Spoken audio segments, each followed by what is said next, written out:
9.2c is about solving by choosing the best method. So we've talked about 3 methods for solving: the square root method, the quadratic formula, and factoring.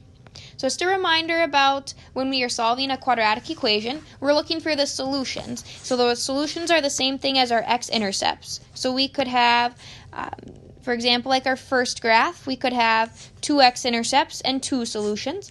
We could have 1 x-intercept and 1 solution, right? And then if our parabola doesn't cross the x-axis at all, that is when we have no solutions.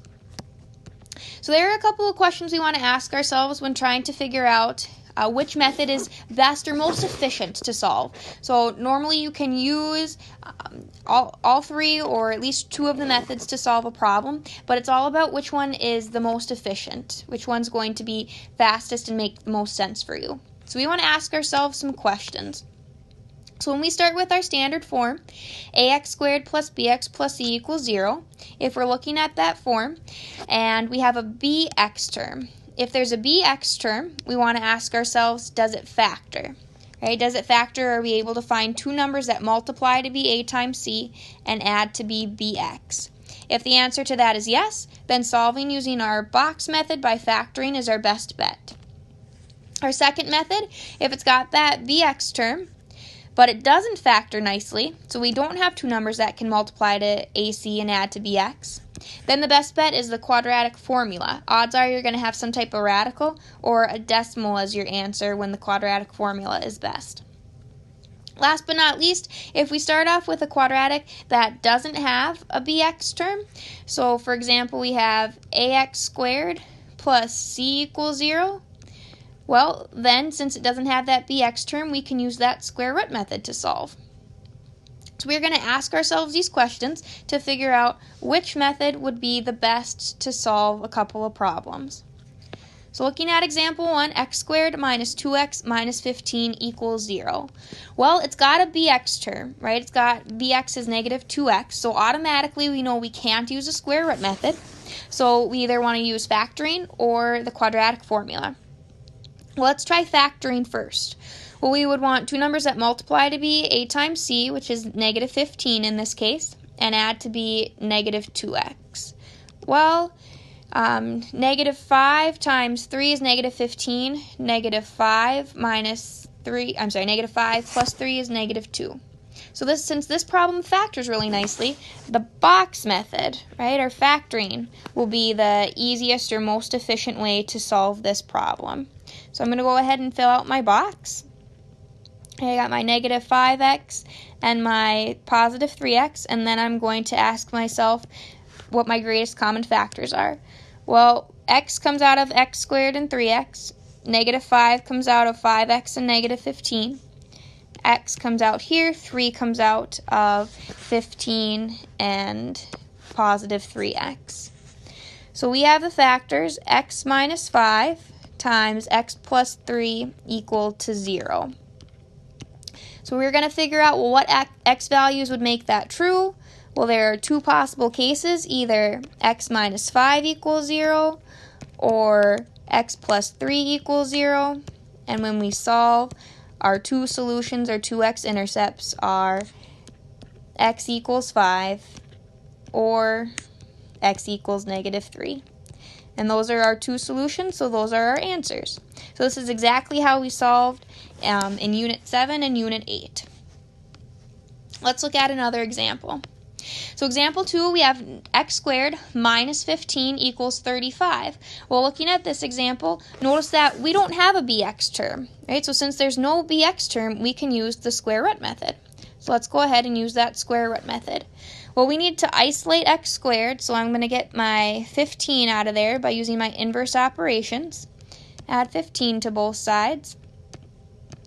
Well, my x squared is by itself.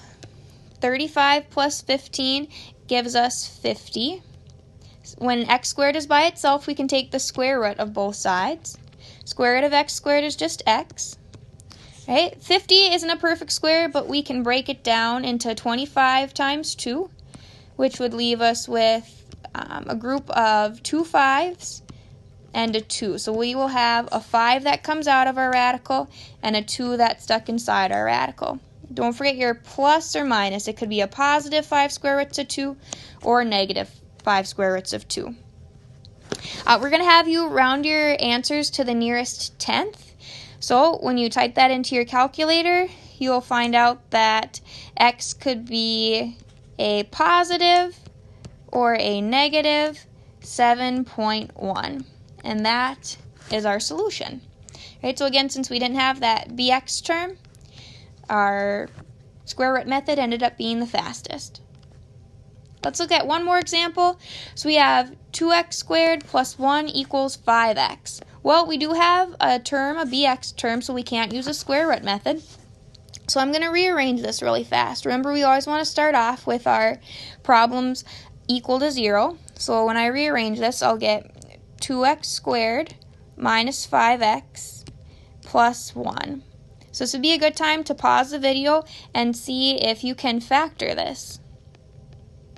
So remember, if we can factor this, that means we have two numbers that will multiply to be positive 2 and add to be negative 5. Well, there aren't any numbers that multiply to be positive 2 and add to be negative 5, so factoring isn't going to work for us, which means we need to use the quadratic formula. Our negative b plus or minus the square root of b squared minus 4 times a times c, all divided by 2a. Now would be a good time to pause the video and practice using your quadratic formula. All right, plug your values in and see if you can find your answer. A is equal to 2, b is equal to negative 5, c is equal to positive 1. So I'm going to go ahead and plug those in. That will leave us with negative 5. Okay, careful with your negatives when you're doing this.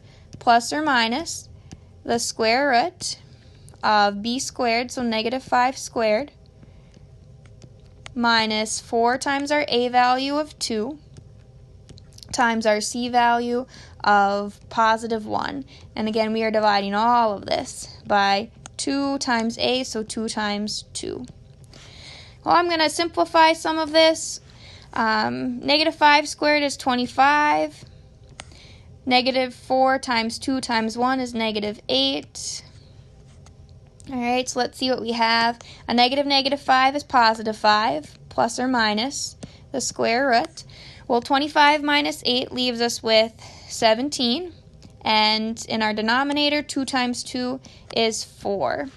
So x equals 5 plus or minus the square root of 17 divided by 4. When we round that to the nearest tenth, we get x could equal 2.3 or x could equal 0.2. And those are our two solutions. Right? And so if you look, they're decimals, and so you really wouldn't have been able to find those using your factoring. So just to review, there are 3 different ways, and you get to choose. So if you like using the quadratic formula, use the quadratic formula every time. If you prefer factoring, always try to factor it first. Alright, so again, it's all about choosing, asking yourself, well, which methods are actually possible, and then which one works for me? Which one would be most effective and efficient for me to use?